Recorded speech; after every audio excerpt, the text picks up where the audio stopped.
Shalom, dear friends, and welcome to 1 week before Christmas and 2 weeks before a new year.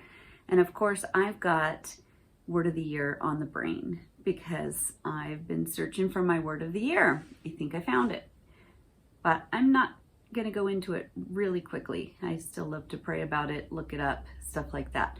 But one thing I noticed this week as I was searching for Word of the Years is all of the words that I use often in my journals, in my writings, in my speech, that have kind of a negative connotation. Let's talk about that.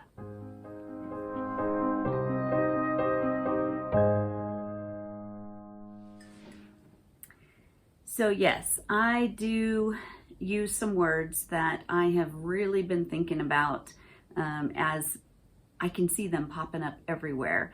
And I wanted to take a look at them. But first, let me tell you about a story about my sweet little daughter, who is now an adult. But when she was, I'd say 10, 11 at the most, she was a very smart little girl and a very educated little girl. And she also was a thoughtful and deep thinker. And my hubby and I were in a time period of our lives that was kind of, one of those seasons of life that's so frustrating. We were struggling to find a good church home.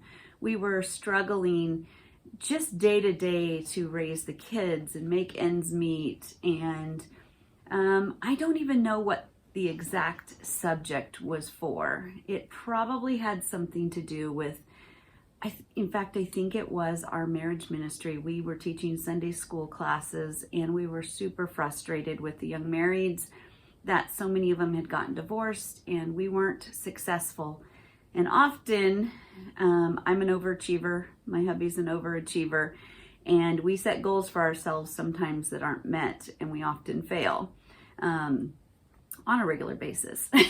But I think that probably was it. But I just remember very vividly her marching out of her room.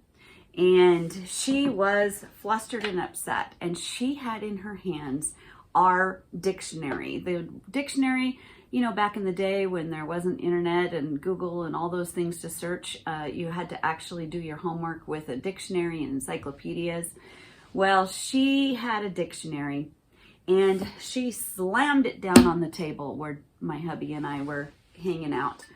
And she says, "Take a look at that dictionary. I've cut out a bunch of words. I've cut out the word can't.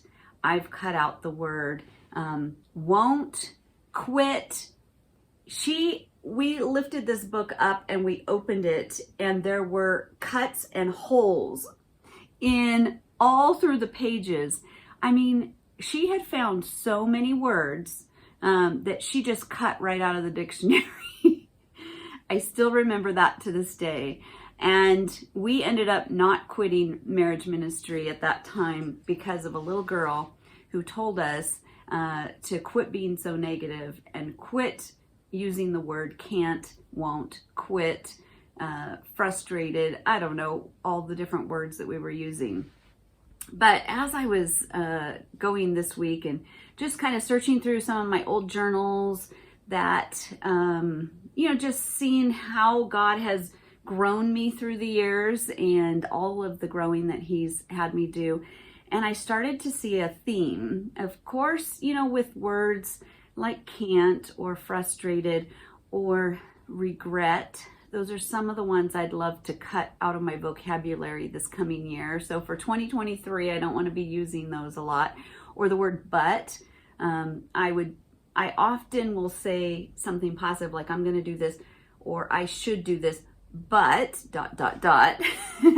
but there is one word or a phrase that I noticed quite a lot, and it is called "I tried." In my frustration, often I will say, "I tried." Like, what that means to me is that I fell short. I gave it my all and I couldn't make it happen.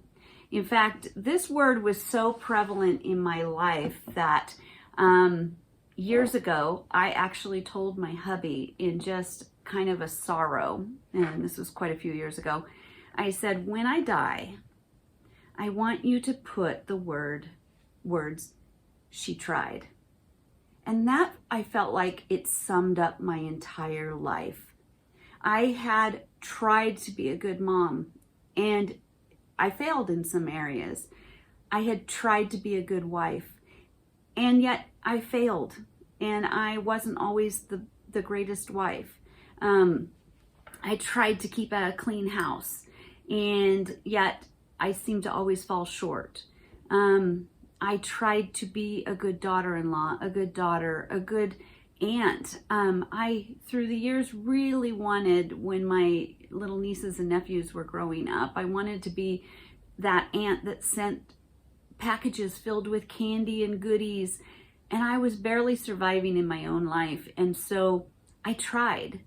You know, my sister once told me, you gave, birthday cards to 2 of the kids, and then you pooped out and you didn't send it to the other 2. And it probably was one of those years where I just didn't make it through the year and didn't make it through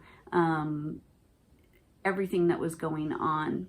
So anyways, I think not only am I trying to find a word of the year, I think I'm trying to find a few words that I'm going to make a very conscious effort to try not to use this year.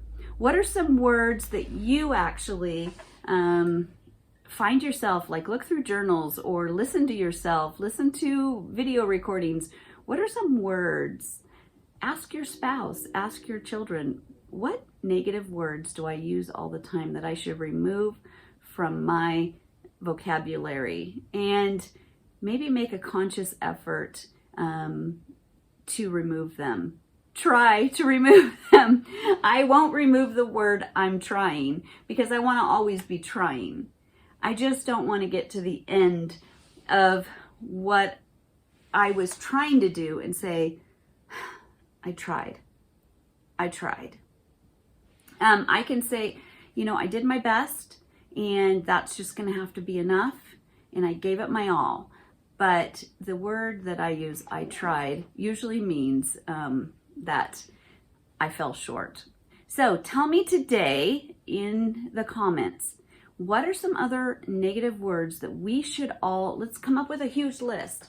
What are some negative words that we should all remove from our language in 2023? Thank you all for joining me. I hope your journey to find a word of the year is coming to a close, and I hope that God is speaking to you, and I hope that you're finding it. I'll talk to you again in the next video. Have a wonderful day, everyone. Love you, and shalom, dear friends.